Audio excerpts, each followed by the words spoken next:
everyone. Welcome to College Coach Network Ambassador Club Live. I'm so honored to be back with you today.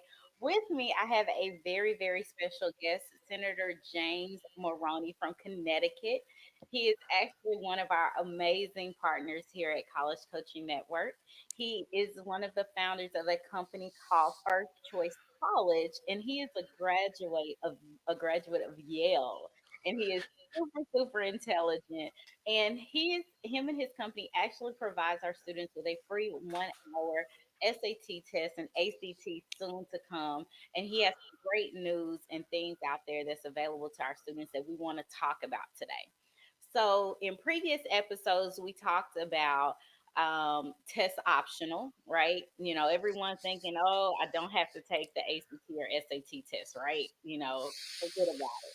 However, we do understand that endowment money comes from taking these standardized tests. So it's still very critical that you take these tests so that you can take advantage of some of this money to hopefully reduce the debt of college for you and your family. So, Mr. Maroney, tell us a little bit about what you got going on with First Choice College and the things our students can expect today, because I know that you have a free boot camp that's now available.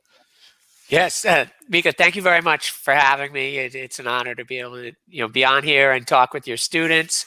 I really appreciate this opportunity. So we're excited to partner with you to offer our ACT Bootcamp for free to your students. So we have an SAT Bootcamp, ACT Bootcamp, and what those are just introductory on the general skills and strategies. These are just overview strategies that you'll need to succeed on the test. And so it's offered in an online video course that's interactive.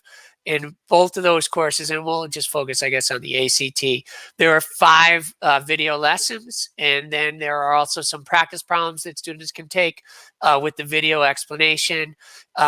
We don't have a 1 hour ACT yet. We do have a 1 hour SAT that students can take, and that is also, a free program. You take that online, put in your answers, and then it'll give you an estimate of your score, but then actually, more importantly, it'll tell you what you need to study in order to improve your score.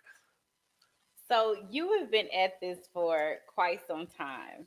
So I definitely have to ask, what do you Yeah. feel like, if as you've seen over the years, students' greatest hurdles with conquering the ACT or SAT test?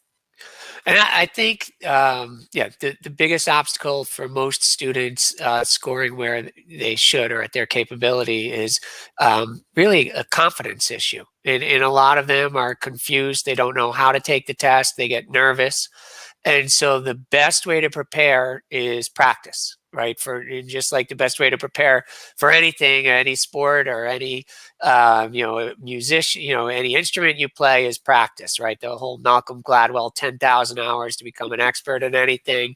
The same goes with the tests. The more you take the tests, the more familiar you become. And it's, especially on the SAT, it's making sure you're answering the question that's being asked. A lot of times people, they put their own intent in there. They get on the test and they say, well, it's the SAT, it has to be hard, or it's the ACT, it has to be hard. And that question's too easy. So they try to outguess it rather than answering their very literal tests. You need to answer the question the way it's being asked. And that's one of the biggest mistakes that people make, is not answering the question exactly the way it's asked. Overthinking, not knowing where you are on the test. The math on the ACT and the math on the SAT, they go in the order of difficulty. So knowing where you are, so loosely in the order on the ACT, and whereas the SAT is pretty much does progress from easy to hard. But again, if you're at the beginning of the test and the answer seems really easy, it's right. If you're at the end of the math section on the SAT and the answer seems really easy, you may be falling for a trick, right? And so, and then the other is just, understanding a multiple choice test, process of elimination. How do you cross out wrong answers to give yourself the best chance of getting something right? And they ask similar question types. And so getting used to those question types, and that way, you can answer them more quickly. And especially on the ACT, where time is, you have a lot less time per question on the ACT, which is good and bad. If you're a kid who's going to overthink the test, you don't have time to overthink it on the ACT. It's bam, bam, bam. You answer and you move on. But you need to practice and get that timing down, get that pacing down. That you said something that, look, I wish I would have known when, way back when I took this test, was that overthinking it, to take it as being literal. I think that when we think about the standardized test, mentally we're always constantly telling ourselves, oh, they're trying to trip us up. So that one piece of advice, I'm sure, will help so many students kind of get out of your mind, because sometimes one plus one does just equal two. No there's no undercurrent of, well, is it really one if there's a plus sign? Yeah. That's what your mind kind of goes into. So can you tell the students and the families more about the boot camp? What can they expect with this free boot camp? Yeah, and so the boot camp, and it depends, whether it's the SAT or the ACT boot camp. The ACT boot camp, one of my tutors, teaches. He goes over an overview of what's covered and some general strategies. So he'll go through, how many questions are you going to see on the math? Well, there's 60 questions. The general types of topics that are covered, so you know what you need to review, and then and the reading the same. It's broken down to the 4 passages, each with 10 questions. These are the types of questions you're going to see. And then we have some practice passages that you can take, put in your answers, it'll grade them, and then there'll be video explanations. And that's one of the big things, is understanding, and especially, on the SAT, right? We're looking at, it's not necessarily, it's not the right answer, it's the best answer, right? And it's not what you or I think is the best answer. It's what the College Board tells us is the best answer. And so you need to go through practice passages and understand why why the answer that you picked is right and why the others are wrong. And a lot of times, you're parsing small differences in these tests. There's one word in an answer choice that could throw it off and make it wrong, right? So you need to learn to look for those things that you can cross out. Okay, now I need to move on to the next answer, right? And look at all of them. And so those are the types of, general strategies, knowing what to expect. And that's key, right? To know what to expect so you don't get nervous, you don't freak out on the test.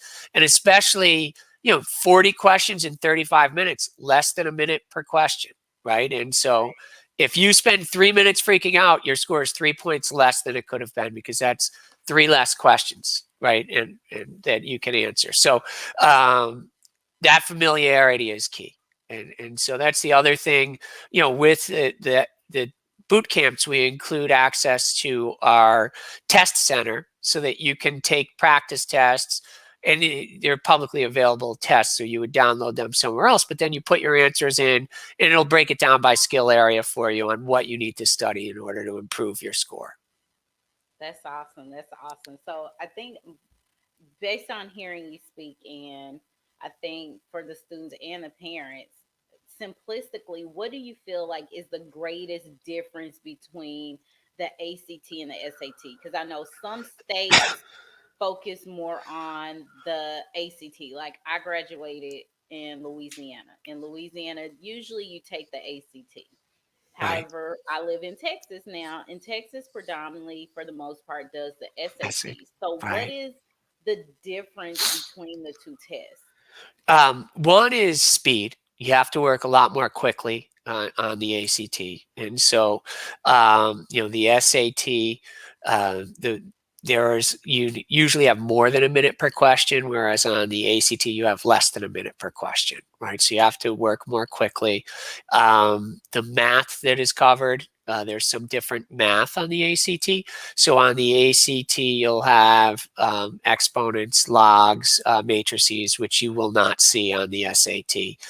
There is a lot more geometry on the ACT than there is on the SAT, right? The SAT, max 6, usually 4 geometry questions, whereas there could be 11 to 13 on the ACT. So if you're strong in geometry, maybe you'll take the ACT.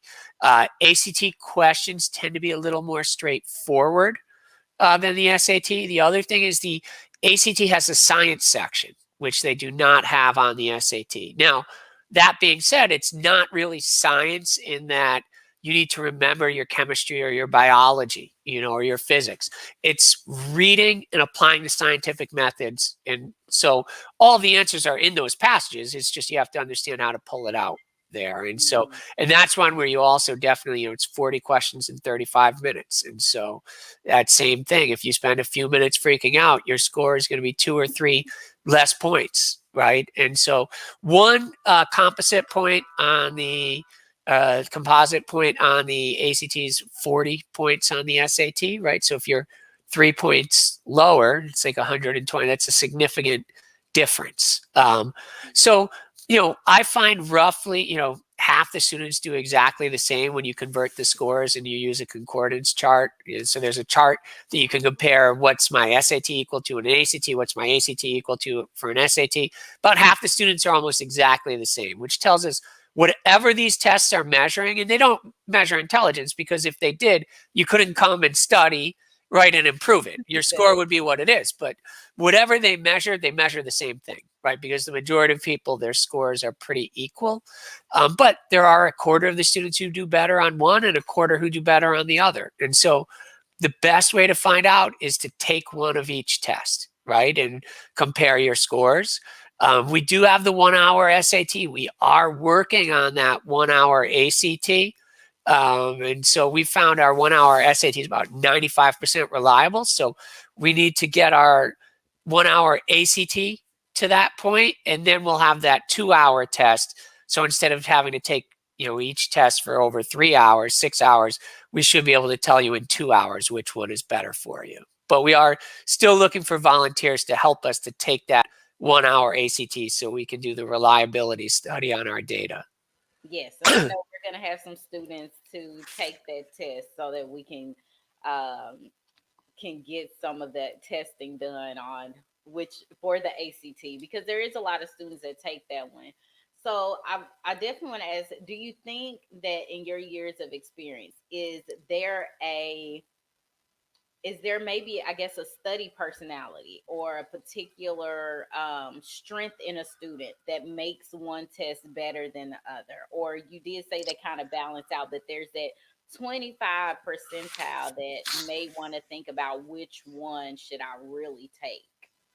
Yeah, it's I haven't really found it, anything, like I don't have any anecdotal, or there's no way I can kind of tell. There are a lot of people who would be like, well, I like science, so I think I'll do better on the ACT, and then they take it and it's not necessarily, or I hate science, so I don't want to take the ACT. But again, that science section is more Reading. reading quickly and applying that. And I haven't seen it, because the tests have undergone some changes, about before the latest version of the SAT. It used to be that the SAT scores used to and this is a while ago, but they would be lower for women and minority groups than their GPAs would indicate, right, than you would expect. And so they would underreport in some ways. And so it used to be that the ACT, for women and minorities, didn't underreport as much. But that was probably, that was a long time ago. So I don't know. And I say a long, probably more than 10 years ago. So not that long ago, being that I've been doing this for 20 years, but it's, it's, I don't know the recent data on that. So I can't comment and say if you're a woman, you should definitely, because again, I find it across the people we work with, half are almost the same, and then a quarter are better on one or the other. The one thing I'll say is, if you hate geometry, you probably want to stay away from the ACT, because there is a lot more. And it is interesting that, with the geometry, a lot of people say, well, that's what killed me on the SAT, but there are only 4 geometry, sometimes there's more. There can't be more than 6. Usually it's 4 geometry questions on the SAT, which is not going to really change your score, like over, I mean, a max of like 40 points, if that. But everyone knows what's a geometry question because you say, oh, I saw a triangle, I saw a circle, right? So those stick out in people's head that they think, oh, the whole test is geometry. Well, no, but so if you hate geometry, yeah, probably the SAT is better. If you love geometry, maybe the ACT is better for you. That's good. So I have to ask, what what led you to this area of interest when it came to the ACT and SAT test prep and working in this field? Because most people, when I think of tests, I'm running from it. Yeah. I've already taken it. It's like it's over. I don't want to go down that portal again, but this is your world. So, what is it that has grabbed this interest of you to work in this field? Yeah, so I mean, originally when I started the business with my friends, we were all out in the summer and we were talking about business ideas. And one of the guys said, I think it would be a great idea to start a business helping high school kids get into college. And my other friend and I were like, we loved the idea. My other friend coached high school football while we were at Yale. I ran track in high school and in college. I had started a summer track program. So I was coaching students, so and all three of us went to public high schools, right? And so we saw that a lot of times in the public high schools, because the guidance counselors are so overworked, it's the top kids and the bottom kids who get the help, and the average kids sometimes fall through the cracks because they're not causing trouble and they're not necessarily Under the demanding anything radar. more. They're flying exactly, and so we thought there was a need, and we thought we would enjoy filling that need. And then as we got into the business, one of the things that people ask for the most, we didn't start even doing the test prep, but that was the most common thing people asked for. And we found out that really that was a barrier, right? An obstacle for a lot of people getting in where they belonged, or getting as much money, right? Because a lot of times, even if the schools are test optional, some of them will still use your test scores for your merit scholarship money. Yes. And so, we wanted to remove that as an obstacle or as a barrier. And so we started working in that area. And then, since then, I think, I'm out of college 25 years now. And so you do, as you go through, every once in a while you try to evaluate your life and what's your personal mission, and try to see if you can make a coherent mission. And my personal mission is in providing opportunities, for others. And I think legislatively, that's what I focus on in the state senate. But you know, eh, as far as I feel the best opportunity you can give someone is a solid education, right? And while not everyone should go to college, right? I want to make sure it's a possibility for them to go to college. And my grandfather on my father's side didn't go to college, and so it was always important for him that his kids went to college. And you know, he felt he was always passed by for promotions and other things because he didn't have that opportunity. And so that's been important in my family. And then that's something that I want to work on, helping others to achieve those same dreams and have those same opportunities. I think, again, legislatively, I don't necessarily focus on just college, because there are some people who want to go to trade school and something beyond high school. But everyone should have the ability or the skills to be able to go to college if they want to. I absolutely love that. So, again, just there's a couple of reminders I want to put out there for all of those that have access to the app. The free 1 hour SAT is already in the app. Stay tuned because the free boot camp will be added in the app by Monday. So we want you to be able to take advantage of that. There is a ACT test. I want to say that's coming up. Is it June or July? So the ACT, the next one is in April and then April. June. Okay. So the SAT coming up um, March, May, and June. And then in the summer, the SAT is in August and the ACT is in July. In July. Okay. So you still have time to cram. You Yes, still you have still time have to time to cram. get prepared. Yes, So and so this boot camp can help you get there. There are also some added perks if going through the boot camp that you can take advantage of some great packages that First Choice College has to offer, such as a digital study book as well. And then also there's the full program that you can get in addition. So take advantage of the free boot camp. See where you are, gauge where you need to study, and really take time to invest in yourself. Because again, do you rather study and save money, or do you not study and spend money? That's really what it boils down to. So, Senator Maroney, I want to thank you for giving us a moment of your time today and being a partner with College Coaching Network for our students. What you're doing is truly amazing, because there is a lot of opportunities that is missed by students because of the lack of access. And so thank you and your company for what you do to give back to the community. And our students will definitely be there to partake in your boot camp. Mika, thank you very much. And thanks Yes, for everything you do. yes. Thank you, everyone.